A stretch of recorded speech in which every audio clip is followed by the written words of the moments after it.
And just how could one faculty update wreak such havoc, and how vulnerable are we?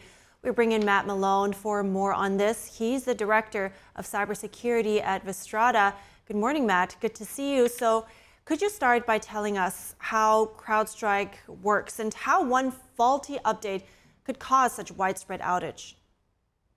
Right. Well, so CrowdStrike is kind of the gold standard in cybersecurity. So it's there and designed to stop attacks on a local system that are happening in real time. So if a new vulnerability comes out or a new attack comes out, they write a patch for that, and then they send that patch out to the system, to the desktop.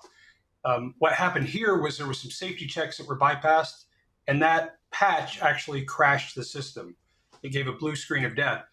It was a very quick automated patch system, but the fix was actually you had to go out and touch each of those machines. So if there was 8.5 million devices that were affected. That is a lot of sending a technician out to touch that machine to fix it.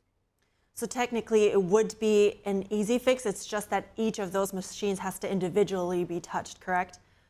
Okay. Yeah, so it becomes very labor intensive. Yeah.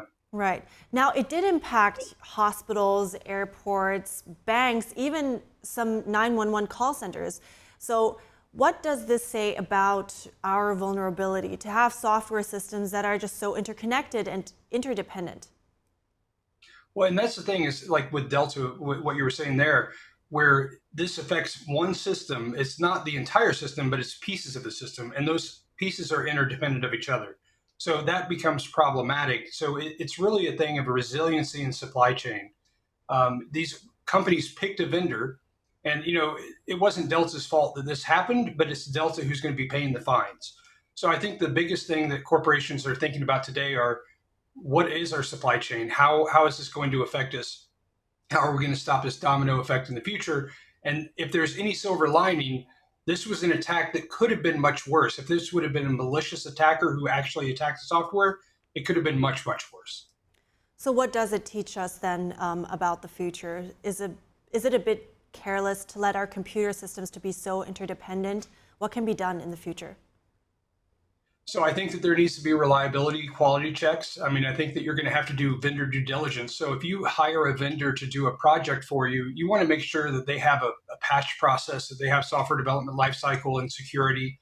You want to make sure that they're doing business impact analysis and all of these things, so that you're going to put them through a more rigorous standard before hiring them and bringing them into your organization, because they can break your entire system and they can break in our entire country. So I think the silver lining is this could have been much worse, and I think that this is going to open everybody's eyes to what we should be looking at, which is really supply chain. Right. So as we just heard, right, Republicans have said that adversaries like China and Russia, they're watching really closely how U.S. responds to this.